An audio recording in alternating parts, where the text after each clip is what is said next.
இன்னொன்னு பேசியிருக்கிறார். நான் பஸ்ஸில் வந்தா சுந்தரம் டிராவல்ஸில் வரேன்னாரு. ஆமாப்பா, நான் என் விவசாயி, அப்படித்தான் வர முடியும். உங்க அப்பா மாதிரி என்ன கோடீஸ்வரன்? நீ கோடீஸ்வரன் இருக்குத. உங்க அப்பா முதலமைச்சராக இருந்தாரு, உங்க அப்பா திமுக தலைவராக இருந்தாரு. உடைய ட்ரெஸ்ல மட்டும் 8000 கோடி இருக்குது. 8000 கோடி இருக்குது. கருணாநிதி குடும்பத்துக்கு ட்ரெஸ்ல 8000 கோடி வச்சுட்டு இருக்கிற நீ பென்ஸ் பஸ்ல வரலாம், ஹெலிகாப்டர்ல வரலாம், தனி விமானத்தில் கூட இப்ப போயிட்டு இருக்கிற. நான் அப்படித்தான் வர முடியும். என்னுடைய நிலைமை அப்படித்தான்.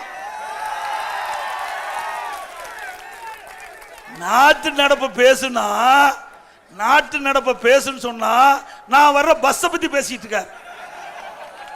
பரவாயில்ல, இந்த நாட்டு மக்களுக்கு நான் பஸ்ல வரத தெரிவித்ததுக்கு நன்றி.